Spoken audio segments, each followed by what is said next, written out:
기존에 했던 물건에 대해서 설명을 드리겠습니다. 저번에 말씀드렸듯이 이게 강릉의 임야입니다. 근데 보시면 평수가 8,400평이에요. 8,400평이고 감정가가 48억입니다. 그럼 평당으로 치면 한 30만원 정도 돼요. 그런데 보시면 여기 농지 취득 자격증명이 있고 일부 명지가 있고 입찰 외에 또 실제로 가보면 유치권도 걸어놨어요. 그게 무슨 말이냐면 8,400평인데 실제로 이게 우리가 현장을 답사를 다 하지 않습니까? 임장을 갔는데 이렇게 토목 공사를 다 해놨어요. 임야를 깎아가지고 평지를 만들어 놓은 거예요. 8,400평. 그래서 주택용지로 개발을 하려고 하다가 부도가 난 거예요.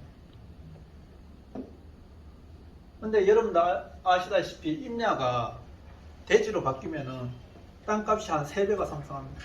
그럼 현재 감정이 임야일 때 48억인데 이게 100억 이상 가치로 올라가는 거죠. 그것 때문에 동박 ENC에서 몇 년 동안 이거 개발을 하다가 부도가 난 거예요. 근데 어쨌든 이게 농지 취득 자격증명이 들어가야 됩니다. 농지 취득 자격증명이 들어가려면은 개인이 입찰을 보거나 법인일 경우에 농업회사 법인을 만들어서 입찰을 해야 돼요. 일반 법인을 만들어서 누군가가 낙찰을 하면 농취증을 제출 못하기 때문에 보증금이 몰치됩니다. 그래서 이 물건 같은 경우에도 이게 감정이 48억인데 16억까지 떨어졌어요. 결과적으로 보면 농협자산관리공사에서 33억 2천이 건재당에 잡혀 있습니다. 그게 무슨 말이냐면 석화농협에서 33억 대출 채권이 있다는 거죠. 근데 제가 말씀드렸듯이 일반 농협에서 3개월 이상 이제 부실이 생기면은 유동화회사로 매각을 해요. 그래서 이게 농협자산관리공사로 넘어간 물건이에요. 근데 이 물건을 보시면 여기 뭐 보증보험도 있고 총 부채 금액이 46억 정도 됩니다. 예, 총 부채 금액이 46억 정도 되는데 저희들이 이 채권을 얼마에 매입을 했냐? 23억에 매입을 해왔어요. 예, 23억에 매입을 해왔는데 낙찰은 얼마에 썼냐? 여기 31억이 되었습니다. 그럼 33억 채권인데 왜 31억을 적었냐? 너무 표가 나잖아요. 짜고 친다는 표가 나기 때문에 31억을 적었어요. 그런데 보면 4명이 왔습니다. 4명이. 그 말이 뭐냐면 원래는 여기 최저가 23억에서 낙찰이 될 줄 알았어요. 전부 다. 그래서 여기 석방농협에서 26억 이상은 받아달라 농자산에 부탁을 한 거예요. 그런데 저희들이 농협자산관리공사하고 협의를 해서 23억에 이끌어낸 거예요. 원래는 최저가 23억에서 그 이상으로 낙찰될 줄 알았는데 아무도 안 들어왔어요. 떨어지니까 16억이 되었잖아요. 그러니까 경매 전문가들이 이거 돈 된다 이러고 붙는 거예요. 그래서 4명이 왔어요. 그런데 우리가 31억을 적어서 낙찰을 받았습니다. 자, 대부분 경매 낙찰을 보면 최저가에서 그 다음 전유찰가 사이에 적어요. 대부분 사람들이. 그렇기 때문에 우리를 이길 수가 없어요. 채권을 매입했는 그런 회사하고 싸워서 이길 수가 없습니다. 우리는 왜 31억을 적냐? 31억이 우리가 채권 33억짜리를 매입했기 때문에 다 돌려받을 수 있는 권리이기 때문에 그렇습니다. 그렇기 때문에 일반 아무리 경매에서 날고 긴다는 업체가 붙는다 하더라도 저희들을 이길 수가 없는 거예요. 자, 그러면 한번 보여드릴까요? 실제로 우리가 이걸 23억에 샀냐? 네. 그리고 우선은 제가 설명을 먼저 드리겠습니다. 아까 보셨듯이 이게 감정가가 48억이에요. 맞죠?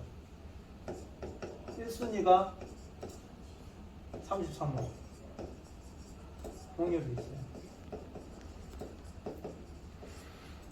근데 저희들이 23억에 매입을 했어요. 근데 매입 방법이 제가 채무인수 사후정산하고 론셀 방식을 쓴다, 주로 요즘에 쓴다 했잖아요. 이걸 론셀 방식으로 매입을 했습니다. 론셀 방식은 뭐냐? 이 33억짜리 채권을 23억에 매입하기로 하면 23억을 유동화회사에 돈을 다 지불하는 게 론셀 방식이에요. 근데 제가 말씀드렸잖아요. 채무인수 사후정산 방식은 10%만 계약금을 걸면 된다. 론셀은 돈을 다 줘야 된다. 그러면은 여기 보면은 23억에 만약에 채무인수로 가져왔다고 가정하면은 제가 뭐라고 했죠? 10%만 거는 대신에 채무인수 사후정산 방식은 돈은 적게 들어요. 근데 우리 마음대로 채권을 사용할 수가 없어요. 그 매입 금액에 1.2 많이 적으면 1.25 대신하고 우리 FNI 공격적으로 1.3까지 쓰게 해줍니다. 협상을 보면은 만약에 23억에 1.2 하면 얼마 적을 수 있어요? 계산해 볼까요? 27억, 27.6억, 그죠? 그럼 만약에 1.25로 하면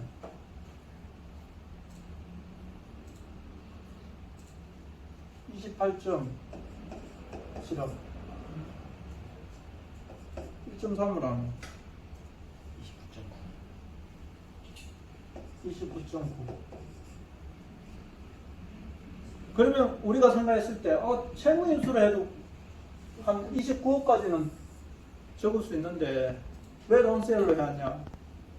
론셀은 돈이 더 들어가는데 다 줘야 되는데 궁금하죠? 이런 경우에는 채권이 얼마 안 되기 때문에 채무인수가 맞아요. 저희들은 최소 비용으로 최대 효과를 내는 게 목표니까. 그런데 여러분들 아셔야 될 게 농협자산관리공사, 농자산 여기는 론셀밖에 안 합니다.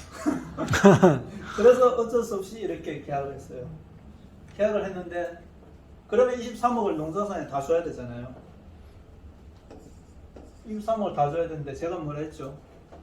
이게 은행 1순위 채권 33억짜리 권리를 23억에 가져온다 그런 계약인데 권리는 33억짜리잖아요. 그런데 23억이 계약했으니까 안전하지 않습니까? 그래서 이 건저당권에 질권 대출해주는 은행이 있다. 어떤 은행이죠? 이금융권, 상금융권이죠. 저축은행, 캐피탈 이런 회사들이 해줍니다. 뭐 동부저축은행, 남양저축은행, 웰컴저축은행, 뭐 캐피탈은 JB 우리캐피탈 뭐 많잖아요. 그런 데서 해주는데 우리가 웰컴저축은행에 20억을 질권 대출 받았어요. 통상적으로 80 이율이 어느 정도 나와요? 저축은행의 이율이 한 7% 정도 됩니다. 연 7%. 그러니까 우리는 연 7% 주더라도 활용하는 게 득이죠. 왜냐하면 기간이 4개월 안에 끝나니까. 그럼 우리 돈이 3억이 들어갔어요. 그죠? 이거 질권 대출 받고. 일단은 여기서 이제 채권은 매입은 끝난 겁니다. 3억 주고. 그런 다음에 우리가 낙찰을 아까 얼마 했죠? 31억. 자, 30. 법원 경매에 31억을 낙찰했어요. 채권은 우리가 23억에 샀는데 31억에 낙찰받았어요. 그 이유는 채권을 활용하기 위해서. 대출 승인이 얼마 났다고요? 이따 자료 다 보여드릴 거예요. 25억 났어요. 네. 그러면 얼마 있어야 됩니까? 6억. 네. 그럼 1번 채권 사는 데 들어가고 2번 우리가 경매 낙찰 보는 데 들어갔어요. 그럼 총 들어가는 금액이 세금 제외하고 9억입니다. 자, 경매가 이제 끝났습니다. 그러면 이게 배당기일이 정해지겠죠. 그렇죠? 배당기일이 한 9월 말쯤에 정해질 거예요. 그러면 법원에서 이제 31억에 우리 법인에 낙찰 받았으니까 처음에 여기 부채가 46억인가 있었죠. 이 부채를 법원에서 말소를 해줘요. 깨끗하게. 말소를 해주면 어떻게 됩니까? 46억 없고 요것만 딱 남죠. 우리가 새로 대출낸 25억만 남게 됩니다. 그리고 소유권은 우리 회사로 넘어오는 거죠. 그럼 경매가 끝난 다음에 이제 31억을 법원에서 누구한테 줘요? 순위별로 배당을 해주죠. 1순위부터 아까 2순위, 3순위 있었는데 나눠주는 게 아니고 1순위 받고 다음에 2순위를 넘어가요. 그래서 우리가 1순위 채권만 매입하는 겁니다. 그러면 이 31억이 1순위 원래 어디에요? 농협에 줘야 되잖아. 근데 농협에서 어디로 넘어갔어요?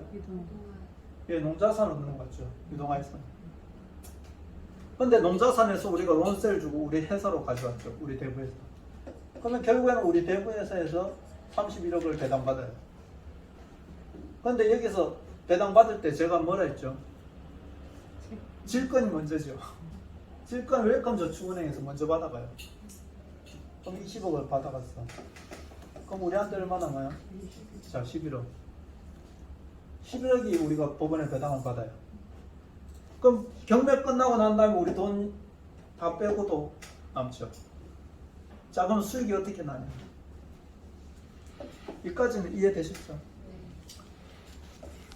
이 48억이 감정가가 기존에 46억 대출이 다 말소되고 얼마 남았어요? 25억만 남았어요.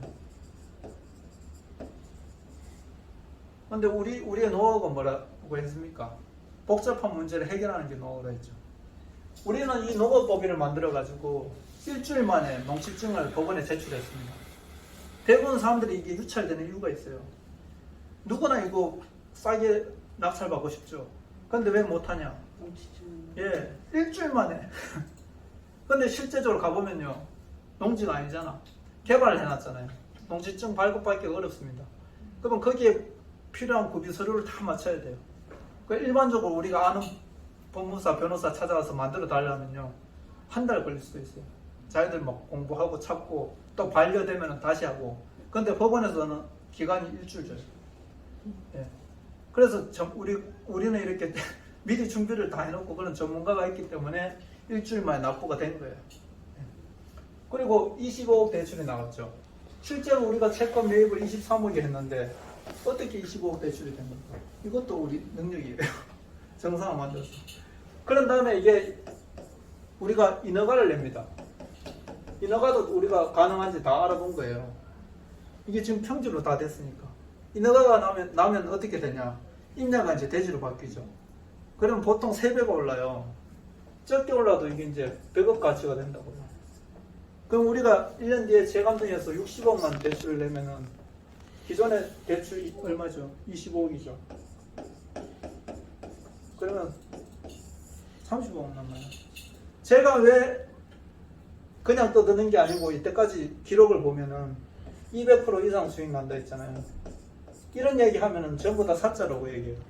근데 대부분 어느 방송에 봐도 말로 내가 얼마 벌었다. 내가 얼마 벌었는데 얘기로 하지 이렇게 데이터로 보여주고 실제 사례를 보여주는 데는 없어요. 원래는 저도 저 혼자만 했는데 이건 이제 여러분들하고 같이 하면 더 많은 걸 할 수 있기 때문에 제가 만든 거예요. 이 35억이라는 거는 우리가 원래 투자 금액이 10억이 안 되지 않습니까? 근데 4개월에서 6개월 만에 배당으로 우리 돈을 다 회수하고 만들어내는 거예요. 그 다음에 플러스 알파로 이제 만약에 분양을 하든지 건설회사에 나눠가지고 주택용지 분양을 했다가 플러스 알파로 또 수익이 나는 거예요. 그러면 이게 제 말이 뭐 진짜인지 아닌지 이제 검증을 해봐야 될 거 아닙니까? 그죠? 한번 계약서입니다. 예, 농자산에 했는 계약서. 그 다음에 예, 했습니다. 이제 좀 있으면 다음 주 되면 뜹니다. 이게 이제 종결로 떠요. 여러분들 검색해봐도 사건 뭐 종결로 뜹니다. 25억 받았습니다. 그리고 제가 참석권은 그렇고 기존에 이제 요양병